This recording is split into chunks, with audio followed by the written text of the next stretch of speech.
Okay, so the organization assignment for this week, it's something you've already done like a number of times now, but I want to talk about it as it's posited next to our creative analysis assignment from this week, where we're really critiquing the very exam format.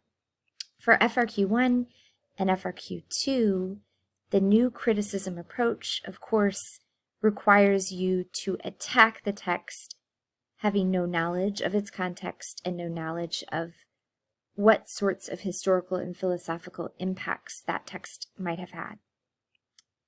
This is assuming that you know nothing coming into the exam, and they do assume that. So if you happen to have some knowledge about, in this case, Shakespeare or even Hamlet, then you're lucky.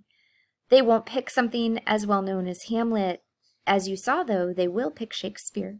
And Cardinal Wolsey is not unknown maybe to you in history. So it's possible that you can bring some background knowledge to bear, but the plan that you should have is to attack the prompt and dissect the text in a new criticism methodology. So we're going to do that.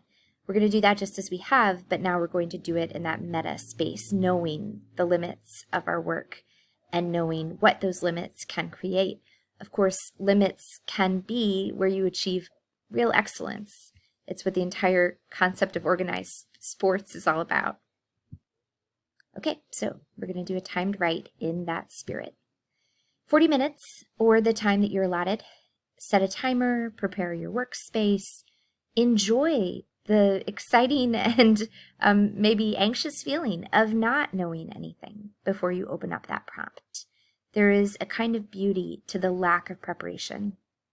You can't spend hours preparing your notes on a certain text, and there is a freedom in that. You can do some things, though, so I'll go over those things in this video. When you see the prompt, you'll notice that it's got line numbers. I expect you to use quotes in your essay. You have the text in front of you. You should be referencing it directly. That will always be true for FRQ1 and FRQ2. You will never need to use quotes in FRQ3 because they don't expect you to have memorized direct quotes from a text. But for this, it will be right before you. You can't study the text to prepare.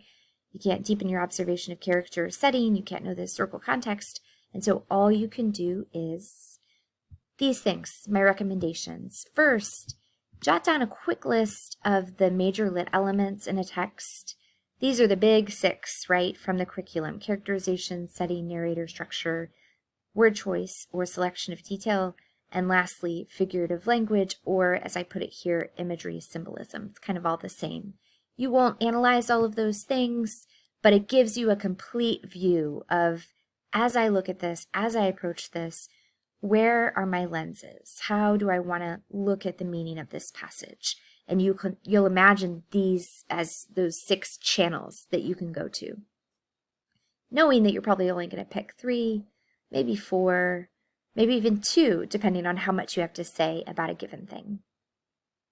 So let's move into this view and what you do next once you see the prompt, which you don't have yet.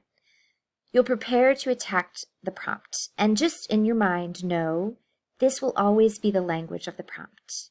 Read the passage carefully, and then write an essay in which you analyze how literary elements and techniques reveal and they will give you a goalpost. They will give you something to aim for. It will be something broad and conceptual, but it will orient your thinking. So, with that in mind, you'll know you'll have to conjure up your lit elements ready to go, and you'll know you need to look for evidence of those things and how it relates to the meaning that you see. You will try to get into this last question. Why does this concept, whatever they've given you, matter? What does it seem to be all about in my limited experience with the text? The best essays will take up that last question. This is different, by the way, than the 2009 exam that you saw and looked at for your Sunday assignment, because it was using the old language of the prompt where they supplied lit elements specifically. They will not do that. They will not say, consider how allusion and tone reveal Hamlet's. They will just say, consider lit elements. So they've made that decisive move into a broader, more conceptual space.